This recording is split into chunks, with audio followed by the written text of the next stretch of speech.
cold melts onto her skin, an offering glinting like open bone. She stands tall as a man. Howdy there, Internet people. This is the Mew Music Podcast. I'm your host, Jaden Slaughter, and today's guest is the folk musician Lydian Brambila, they-them pronouns. Due to the pandemic, this interview occurred remotely, even though Lydian lives just a hop and a skip away from me because we both live in Athens, Georgia. Topics for the day included how the Athens scene changed in the past decade or so since Lydian has been active here, their psychedelic surf rock band Outersea, the closing of the local venue Go Bar, and the myriad of influences they take inspiration from. Unfortunately, I'm a complete noob and forgot to hit the record button until like 5 or 10 minutes into the interview. So the part of the interview where Lydian discusses writer's block and a lot of stuff about the pandemic will just be lost forever to the ages. For the unrecorded sections, we talked mostly about how the pandemic has affected Lydian as an artist. At the beginning of the pandemic, Lydian felt a lot of pressure to create all the time, but has used the pandemic as a vehicle through which to achieve better self-care practices, with one component being relieving themselves of that constant pressure to create, deciding it's okay if they don't even want to look at a guitar some days. Lydian also mentioned working on a novel and screenplay, with the novel being about two characters that they've written about in songs before, and the screenplay facing serious limitations with being actually turned into a film anytime soon because the pandemic prevents having the necessary multiple people interact safely, even though it would only be a couple of people interacting that's Lydian's close friends. Lydian also suffers from migraines and found out during the pandemic that caffeine can induce migraines, so they stopped drinking caffeine for the first time in a decade or so. And they also just found out that apparently not stretching properly before playing guitar can, because of you carrying all that weight, can tense up the neck muscles and also induce migraines. And apparently Lydian also gets frequently complimented for their music from metalheads, which is really cool. And with that synopsis out of the way, let's get into the actual interview. To plug into lately. So here's the system that I used to have. I would sit down, I would think through all of the covers that I had been learning recently and been like, what's really resonated with me? And then from there, I would just sort of start free writing, taking chord progressions that I like, and just mixing them up together. And then slowly, after playing with all of these things together, some element will pop up where it's like, I guess I haven't played this particular chord progression in this way before. And then slowly, it all builds on top of one another. Like, bits and pieces of a song can take weeks to come together. I've never had a moment where an entire song came to me or an entire series of lyrics came to me. It's always just been about slowly building and kind of every day being like, this doesn't sound like a song yet. Oh, well. Oh, that's an interesting place to stop turning this into a song. Okay, cool. Yeah. Okay. So you have your solo project, and I know you've also worked in the band Outersea, and you've done some other stuff with bands. Like I think you worked with Flying Fish Cove for their album. So you've done projects where you're both, solo and working in a band. And how would you describe the differences in how your creative process within those two? For sure. I played in bands I started playing in bands in 2010. And at that time, my friend Dina Zilber was in pretty much all of the bands that I was in at the time. And she's always been a really big inspiration to me. She's an incredible visual artist. She is a really, just thoughtful and imaginative songwriter too. And she is probably the person in my life who taught me, you can teach yourself to do anything and you can get some pretty interesting results. So she is the person who started Flying Fish Cove after she moved to Seattle, and she was just asking me to sing on top of those tracks. And right around the time that she moved to Seattle from Athens, that's when I decided that I wanted to start writing songs of my own for the first time. And I want to say that was about 5 or 6 years ago. And around that time, I also started the band Outersea with my husband, Matt. our friends Chris Deason, Christina Rowland, and Jason Roach. And all of them just bring so much to the table. It was the first time that I was in a band where instead of there being one or two primary songwriters, every single person kind of brings their own songs. So I really enjoyed the collaborative songwriting there. Writing songs on my own was really terrifying at first, just because I was so used to having this gang of friends around me. But the longer I've done it, the more able I feel like I can go onto a stage and not worry that I'm gonna like shake the entire time. What all bands have you played in the past? Let's see. Titans of Filth, also named Teen Hygiene at one point. I played in Elohim. That was the band that I was in with Dina Zilber at the very beginning. Helen Scott, also with Dina Zilber and a few other of our friends here in Athens. And I want to say that's it. And a few cover bands here and there. How many of those are still around, or like, so is Outersea still active, or is that like ship sailed? And are any of those other groups like still active? Yeah, I think of those, Outersea is the only one that is poised to do anything else. When the pandemic started, that pretty much ended us getting together for band practices. But I know that a few of us have been working on some Outersea songs in isolation, so hopefully we can all get back together once things feel like they've simmered down and put some of those ideas to paper. Nice. And how would you describe Outersea's music? Let's see, we call it psychedelic surf rock. Gotcha. Yeah, Chris Deason he's written a lot of songs for that band, and he's in like a couple of like hard rock bands, and I don't know if you would call it hard rock. It sounds like it's very dad rock. Um, it's a really great band, and he's in another band called Weaponized Flesh. And so it's interesting to hear him bring all of these like very heavy sounds to surf music. You know, I think like to someone who just like listens at Outersea and then listens to your solo work, they notice a very strong difference between the two. Would you say it's accurate to say it's very different, or that's just like a like very superficial way to look at them? I would say it's pretty different. I don't think that Outersea ever does anything that is as folky as the kind of stuff that I do.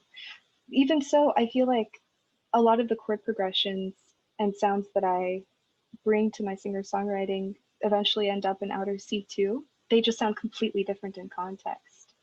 I've had people who have listened to my music and Outersea's music and never even realized that I was in the band because or thought just because they sound nothing alike.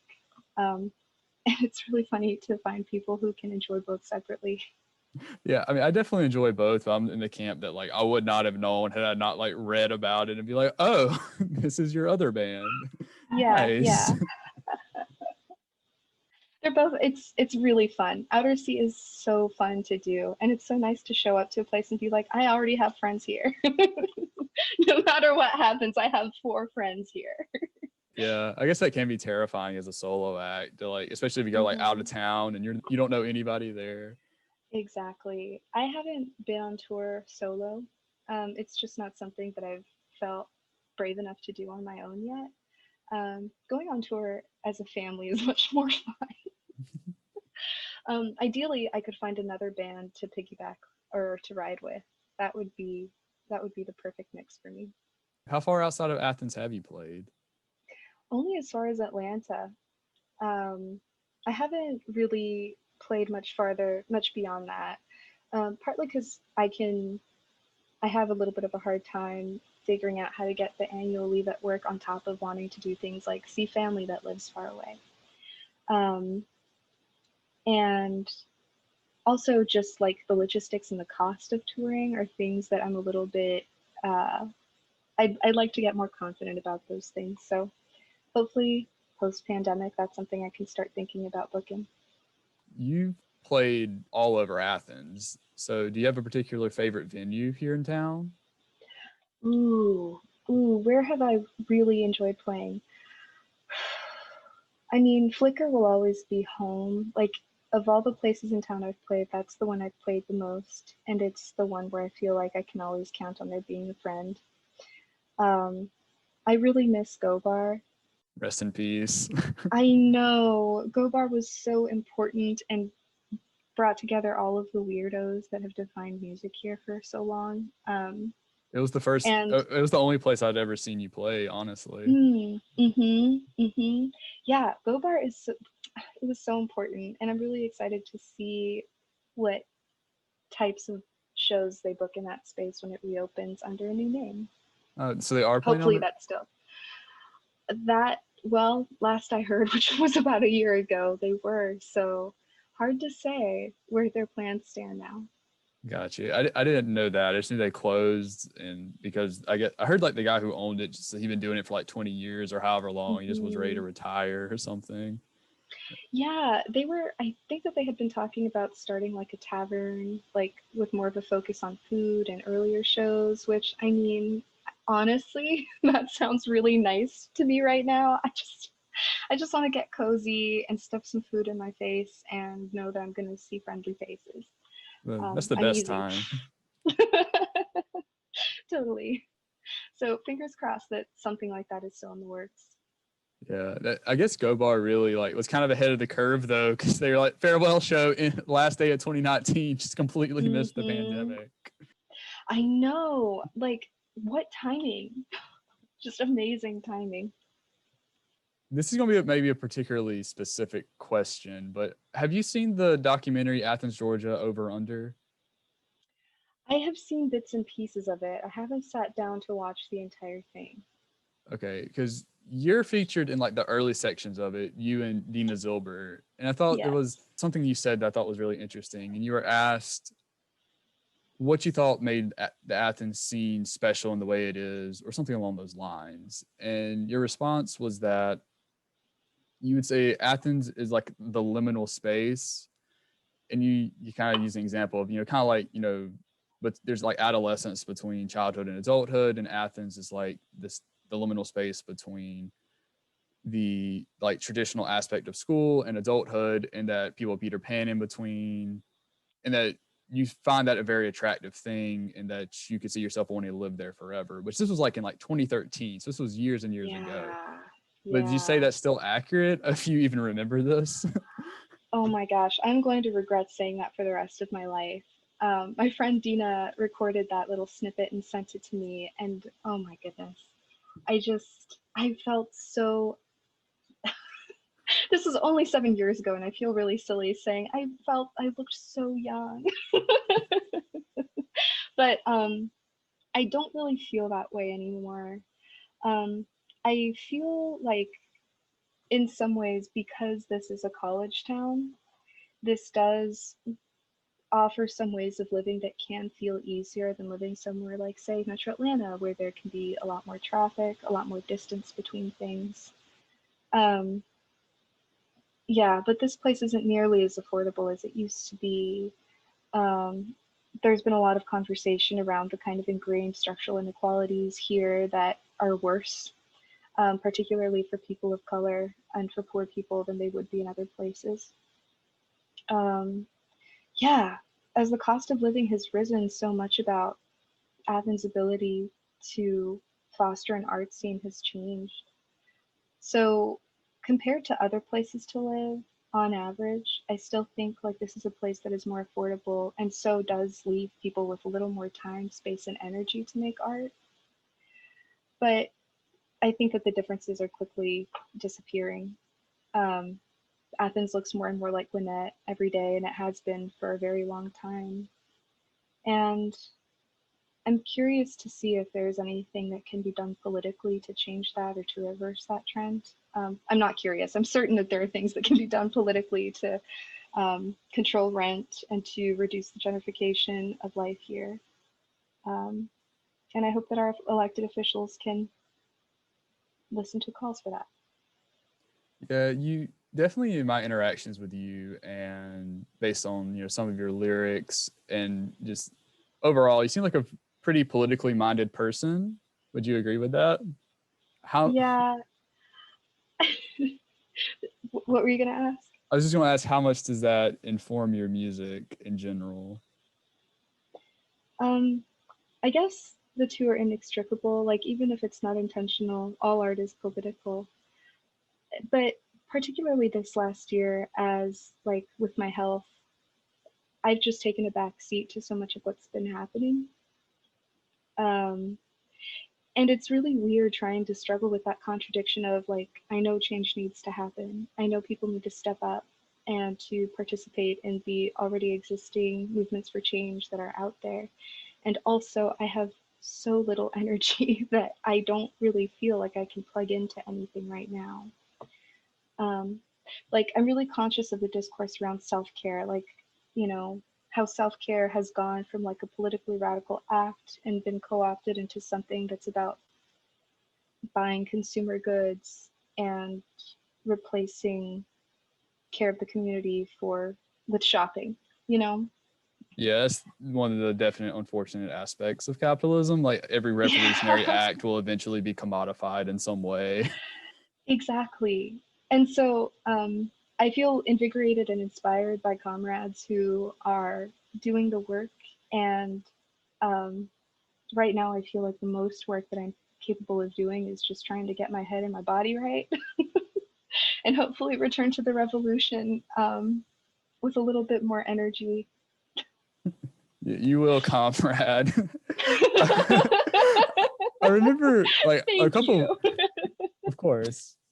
I remember a couple weeks ago, I was reading this old zine from like 2013 called Cyanide Milkshake. And one of the, like, there was always like the beginning of every issue, there was like a letter from the editor type thing with just the author writing a little essay. And it would talk about how, like, sometimes even just surviving or getting out of bed in the morning is in itself a revolutionary act, because if that's what you can do, then that's what you have to do. You know, that's all. If that's all you can do, that's can still something. God bless. Ideally, I would get scary buff for the revolution and return, you know, art like fist swinging. Hopefully. So, huh? Go But ahead. until then, I'll just keep drinking tea and putting on sweatpants. Fair enough. Where would you say you lie on the political spectrum? Not that it's a line, but if you have a certain ideology, so to say, you know, if you want to use a label. The more I learn about leftism, the more ignorant I feel, and to attach a label to myself at this point of time feels like it would be hubris. But I am a big fan of big tent leftism, and I am ready and willing to support the proletariat and any emerging actions. That's pretty much where I'm at too. I feel you, because like over the past probably like year and a half, I've been like trying to learning a lot more about leftism. It's like, wow, I knew nothing going into this and still know very little. I know. Oh my gosh. Again, so much respect and love to the comrades who are rigorous and well-read and disciplined. And hopefully someday I will be too. There's just so much. 100%, yes. And the discourse is always evolving. It's tied. Yeah. And I know, like, reading like the blogs you have on your website, you seem to have mentioned the book that was like Capitalism and Schizophrenia. I cannot pronounce the author's name. It was like Gibiari or something. Yeah, Deleuze and Guattari, yes. But would you say that's a big influence on you, that book? Yeah, it is. And I feel like that's such a pretentious thing for me to have held on to. I don't claim to fully understand it. I don't claim to be able to explain what it's about to anyone, but I also like insist that a really important part of thinking with this particular series of books by Deleuze and Guattari is that they would literally get up together every morning and rub their little hands together and be like, and snort some lines of coke and be like, where are we going to put some random sentences today, my friend? Like, they were trolling.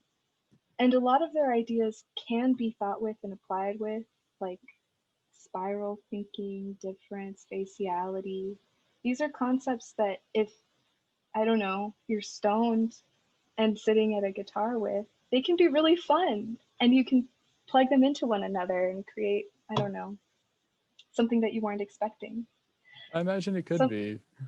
yeah, like even Foucault said that you should treat these books, the Capitalism and Schizophrenia, like the Thousand Plateaus, you should treat them like a record where if you put the needle down at any point, you're going to get something valuable.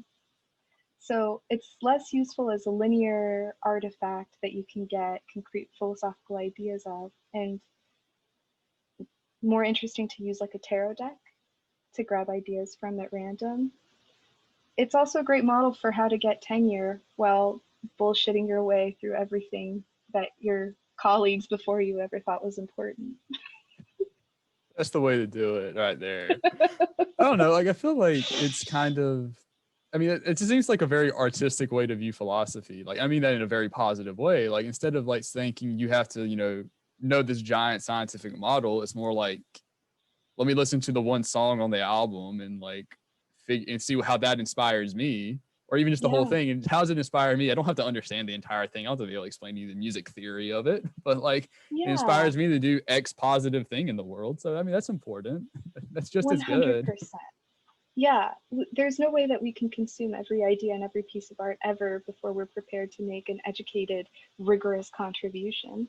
So you just take what you can, combine it with your valid experiences, and hope that what comes out is useful or at least entertaining to someone else.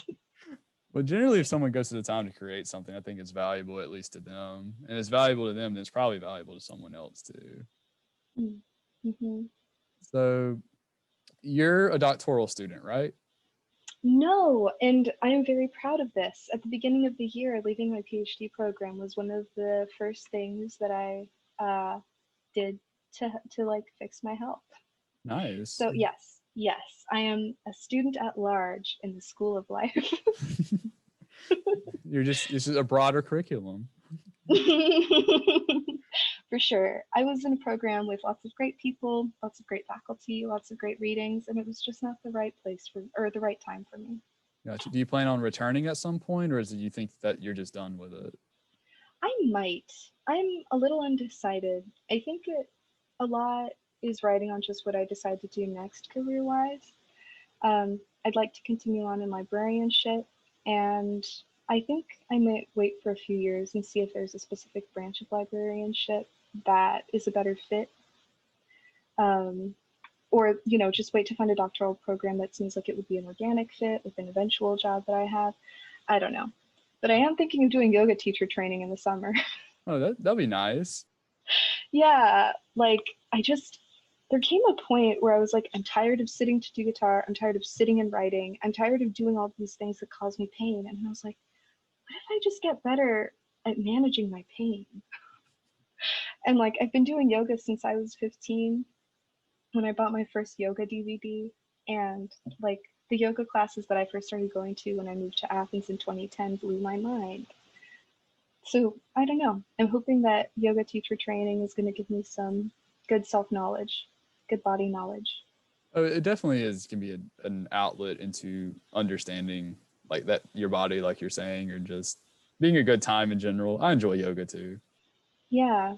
So politics are a big deal for you. On a similar note, would you consider religion to be a big influence on you at all, or your music? And the reason I asked that is because I watched an old live stream you did from back when you released Migrainer, and you said that 2 of the songs on the album were based on saints or inspired by saints or something along those That's right. lines. So is that a general theme, or? It is. Yeah, I was raised Catholic, and it wasn't really something that I connected to very much as a kid. And as I've gotten older, my own family has moved away from Catholicism, whereas I feel like I'm beginning to draw a lot of comfort and like resonance from the symbols of the religion. And especially on my first album, I was thinking about how monks, like saints or nuns, monks, these are people who were living in highly controlled environments where they had, in some cases, not all cases, a lot of time, space, and energy to read and to think. Like Hildegard of Bingen in particular, like she was a writer, um, a visual artist. She made music. She just had all of these highly developed skills weren't that were the result of an education that wasn't available to a lot of women.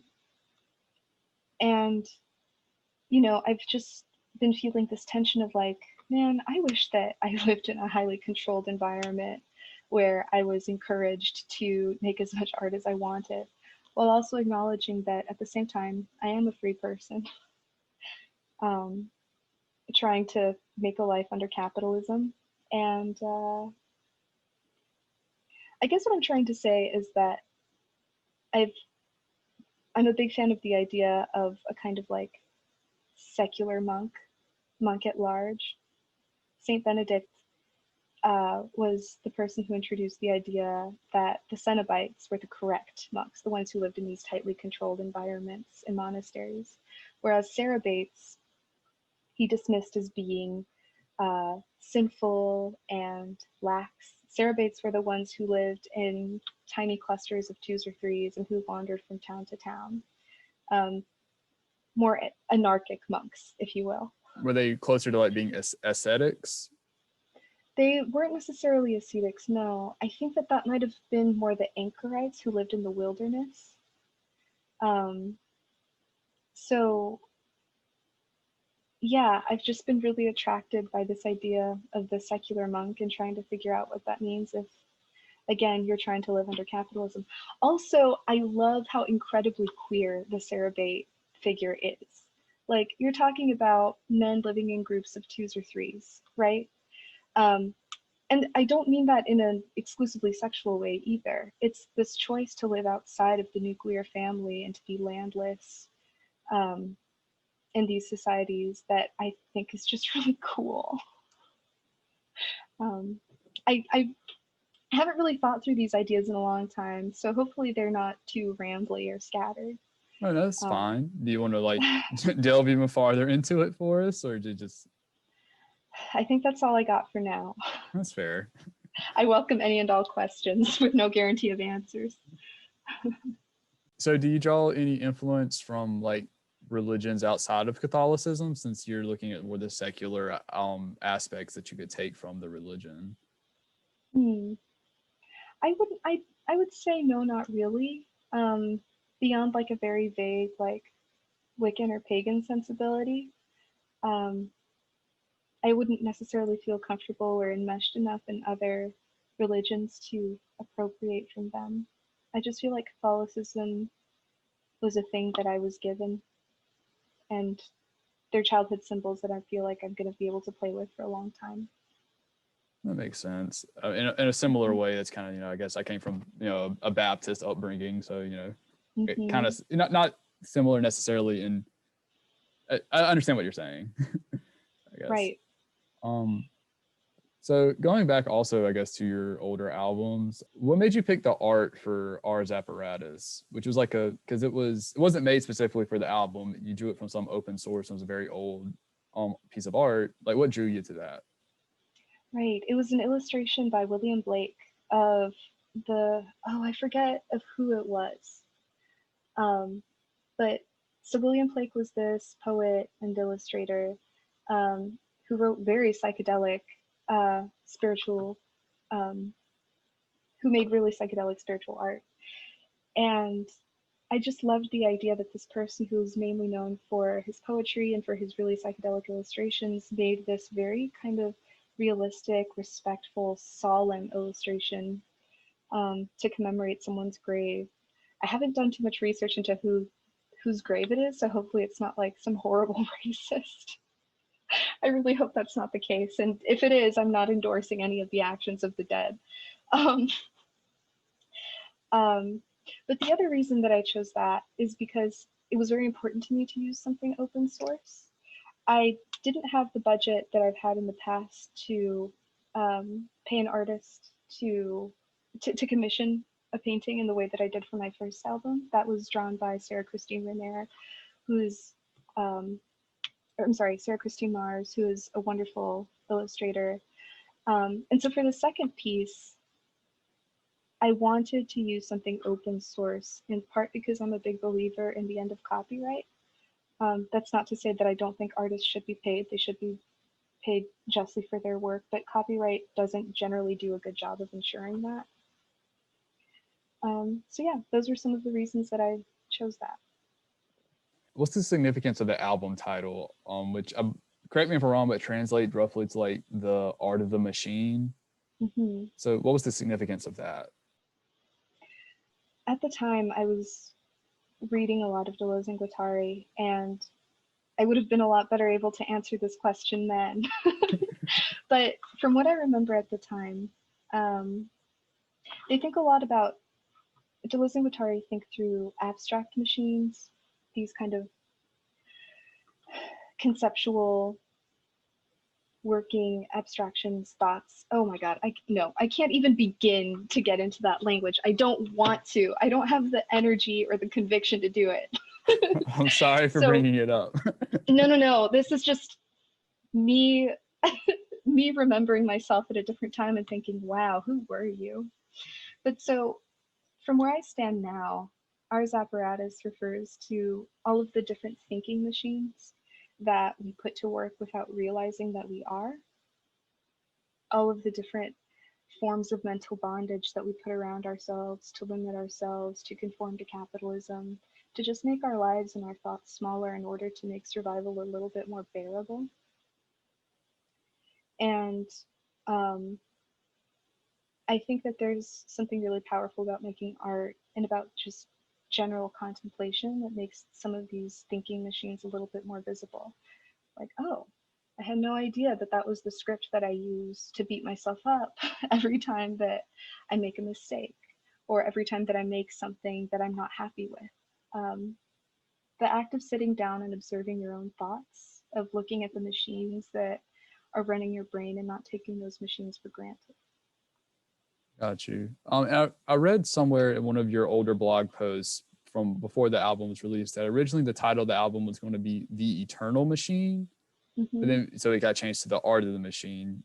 Can you explain why that is? Like, what made you switch the title? Yeah. I had been talking with a friend who was, this was so long ago.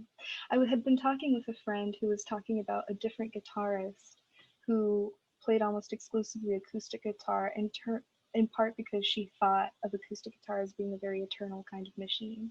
No matter what happens to electricity, or, no matter what kind of world we have after an apocalypse or after the grid collapses, we will still be able to play guitars.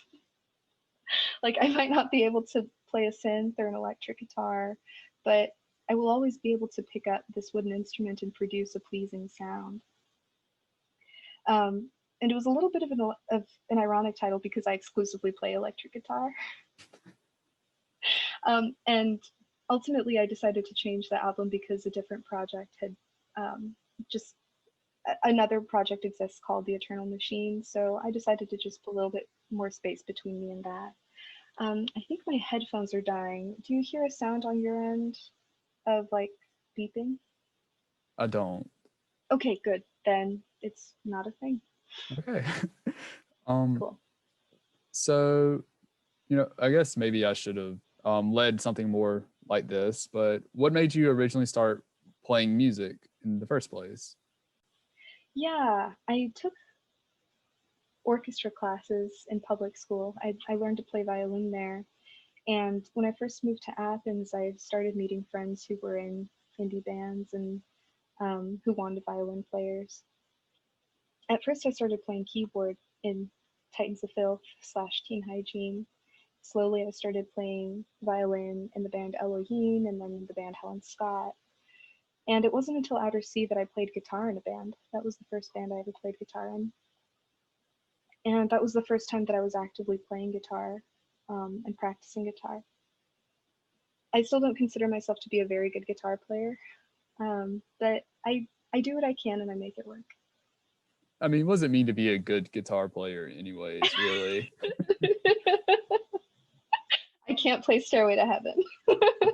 I mean, as long as you have emotion coming out of it, that's all that matters. Or maybe that's just the puck in me coming out. It doesn't matter if we can play good or not. It matters to I us. completely agree. No, I totally agree. I feel like I have a lot of respect for people who have amazing technical prowess. Like Jason Roach and Christy Sin, who play guitar and bass in Outersea. They both play guitar. They both can play bass, whatever. They are great instrumentalists. They are wonderful, technically proficient musicians, and they have taught me so much. I will never be nearly as good as either one of them. And I'm totally okay with that. Then it works. Yeah.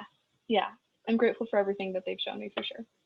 How long have you been in Athens overall?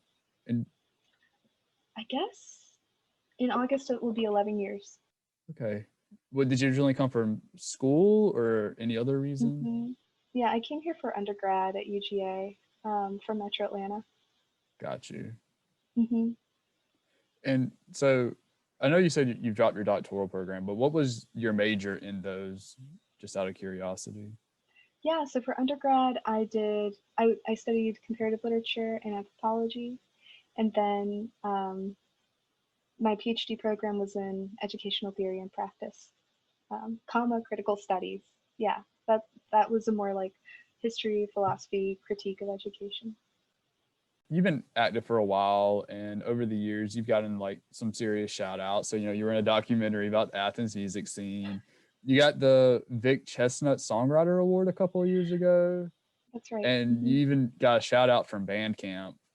So, like, does any of that particularly stand out to you? Or is it kind of just like words and a bullet list? Yeah, I mean, I mentioned that I was raised Catholic, so the minute that anybody gives me any attention or praise, I immediately feel guilty and bad about it. Yeah, I saw it on your face once I brought this up. I was like, oh no. Yeah, no, I'm like, all of those things happening were shocking to me, and I guess all I can be is grateful for other people's kindness. Yeah, none of it feels real, if you know what I mean. Like, when I had this image of how it would feel to get these things, and then the feeling that actually happened when it happened was like, oh no, this doesn't feel good at all. I'm very grateful and I'm very thankful, but it's like any number of other people could have gotten these things. It just triggers the imposter syndrome. That's what I mean. It's understandable. I think I experienced something similar. And I've never had anything on that level, but you know what I mean. I think it's a universal thing. Probably. Yeah. I remember somewhere in an interview or live stream, something that you did, I remember you saying that nothing you record ever sounds good until like at least a year after you record it, or like you like it for the first 24 hours, then you have to wait a year and then you like it again. That's right. I don't know. I thought that was an interesting interplay though with what you were saying about like the understanding the machines that we build for ourselves and the way that like we use these machines in our heads that then we tear ourselves down with or something. You said earlier when we were talking about Ars apparatus. Yeah.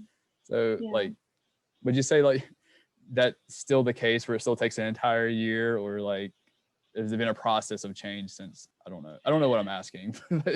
No, but I'm really glad that you're asking this, because I mean, part of this in retrospect has a lot to do with gender. Like, especially with Migraineur, that was my first time really recording anything where my vocals were front and center. And at first I didn't understand why I hated my voice so much. I think everybody experiences some level of phonophobia. Nobody likes the way that their voice sounds in recordings at first. Like, we're always like, whoa, that's what I sound like? But then, particularly in the past year or two, as I've realized, like, oh, I am gender nonconforming. Oh, I've been struggling with femininity in a really long time without even realizing that that's what I was struggling with. So just like the general unfolding of transness in my life has just caused me to question a lot of other things. I wonder if part of my artist block has something to do with that. Of like, the perfectionist in me is like, I'm not sure if Lydian, the name I use now, is the name I'm going to end up with. And do I really want to release another album until I know what name I really want to end up with? That's completely understandable. Yeah, like every transitioning person that I've spoken to is like, you're not going to have all the answers one day. Like you're never going to be done becoming. So yeah, I think for me as like a person, an artist and an artist right now, I just kind of have to decide like, you don't need to have all the answers. You can just make things and, you know, realize that you might hate them for a year. You might hate them for 10 years, but at least you made them. They exist of themselves for that moment, I guess, is the important thing. Mm-hmm. And if it worked at that moment, then that's fine, I guess. I don't know Yeah. if I'm making any sense or what, but No, I think that does make sense. Like it is all about that specific moment in time. Um, yeah, in some ways, I look at my old work and I think of all these people who have cassettes and zines with my old name on them. And I'm like, in some ways, I wish those objects didn't exist. And in other ways, I'm just like, well, you know, that's not reality. They do exist. And it's kind of up to me to decide how I want to continue to exist. Um, yeah, I don't think I've ever actually put these thoughts for myself together out loud. So I appreciate you asking these questions in the way that you have been.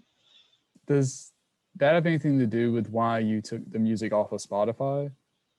Yeah, it was also in part like me just resenting paying $40 a year for the privilege of giving away my music for free.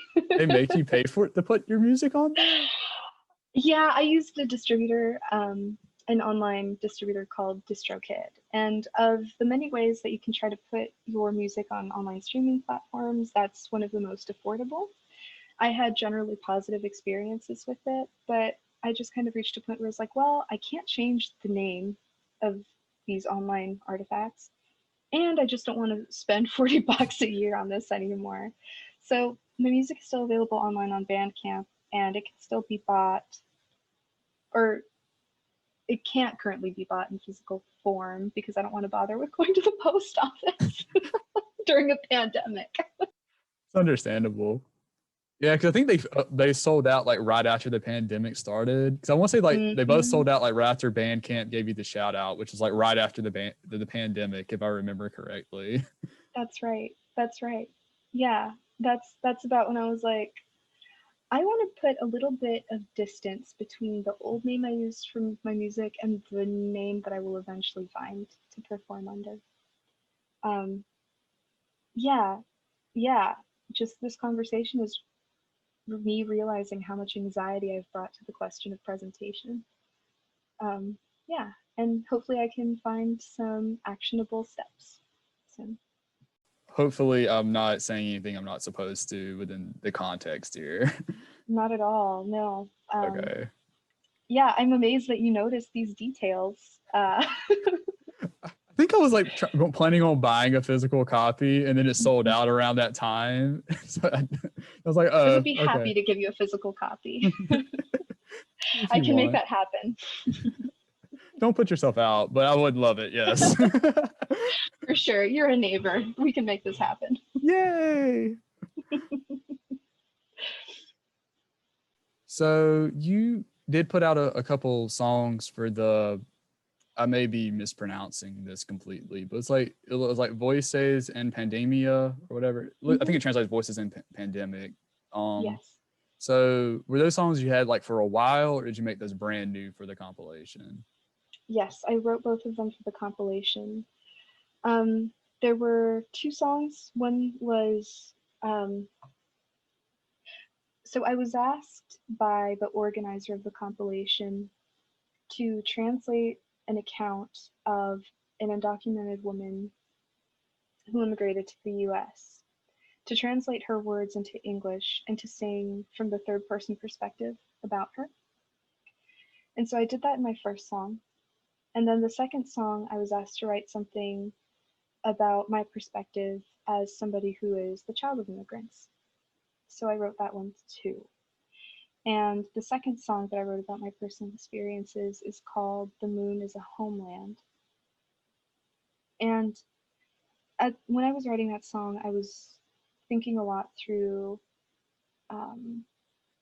this diasporic idea. My husband is Jewish, and he has been thinking a lot about this idea of like a homeland that doesn't need a military, a homeland that is not connected to any particular piece of land, but rather a homeland that is where you work for justice with the people that you love. Like home is where the fight is. And that was something that really resonated for me. You know, my parents moved here from Mexico, and I've been fortunate enough to visit their hometowns multiple times. And I also can't say that, like, as a queer person and as a person who hasn't necessarily lived the life that was expected of me as their child, that I am willing to look for homeland in as many places as possible. And that was kind of I was kind of working through that in that second song. Okay, that makes sense. Mhm. How would you say your Mexican heritage influences you? Yeah, so you had mentioned the Vic Chestnut Singer Songwriter Award. That award was for a song called Sirena that I wrote about visiting family in the town of Sirawen, which is, I think, in kind of like central Mexico. It's this gorgeous town with lots of farmland, mountains, a massive lake that they call the Mirror of the Gods. And in the middle of this lake, the kids, my fellow cousins, like we were all children at the time, they told me that in the middle of the lake, there is a rock and a mermaid who is just pure like black fish scales. Like she emerges from the lake and she sits on the rock and she sings. And to men, it sounds like gorgeous singing, and they want to jump into the water and drown themselves to join her, right? Whereas to the women, it sounds like screaming, like shrill, like it hurts them. And she's a Melusine. She's a woman who has two legs that are between two fishtails. It's a really wild story, and it was terrifying. I just felt like that whole story smacked of gender. And I wanted to kind of play with those symbols and connect with them on that level. So I think in that very specific instance, it impacted, yeah, my heritage did. I remember reading like randomly at one point that you were in I think a project called Agnestus with Ariel Ackerley or something, or at Yeah. least you're performing. Yes. Like I couldn't find any music that you guys had put out or anything. So what's the deal with that project? Oh, that was so fun. So it was my friends Lisa Lipani, who plays harp, Bridget Dooley, who played bass, and Ariel Ackerley, who I believe played keyboard and viola. And we all kind of switched around instruments, and we pretty much just played one. I think my headphones might have just died. Yeah, the audio changed. I can tell. 1 second. What I'm going to do is grab some earbuds, and hopefully it won't be a huge difference. Can you still hear me okay? Yeah, I can hear you fine. Okay, great.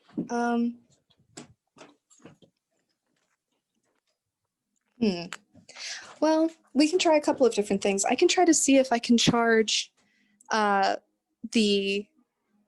if I can charge the headphones while we talk. Does that make sense? Sure. Okay. And that way you can get a consistent sound. Fingers crossed. Fingers crossed. You can hear the Eng in the background that I put on for my dogs. Really adds to the vibe. I love it.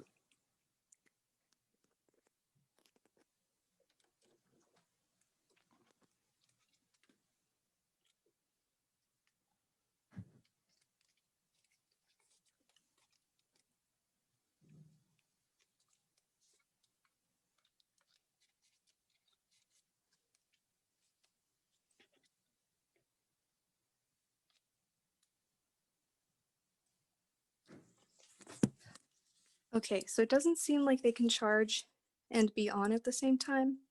So do you have a preference on how we move forward? We can take a break for like 5 or 10 minutes, or I can pop on some earbuds. What makes the most sense? Honestly, like I'm kind of like out of question. So I mean, like, Oh, is your preference if you want to continue, if you have anything you want to talk about? Otherwise, I guess we can. It's kind of a good stopping place as well. yeah, for sure. Well, thank you so much for coming on.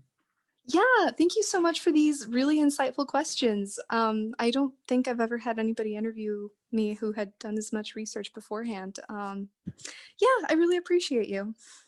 Just before you go, if you want to give, any of the plugs you want, if you want to, do, social media, where to find your music, or anything else you want the audience to know about. Yeah, right now the best place to get my music is at libram.bandcamp.com. So that's LYBRAM.bandcamp. And beyond that, pretty much the only plug that I have is for the Athens Mutual Aid Network. They're doing really good work here in Athens to make sure that anybody who asks is getting their needs met. And yeah, I just really appreciate the political work that they're doing. Oh, all right. Sounds great. Have a good one, Lydian. Thanks, you too. Bye. Bye. Alrighty, everyone. That does it for this episode of the podcast. Thank you so much for listening. I sincerely appreciate you. If you want to support the show, you can share it on social media. You can find us on Facebook at Mew Music Podcast, on Twitter at podcast_Mew, and on Instagram at Mew_music_podcast, and on YouTube. Again, thank you so much for listening. Bye.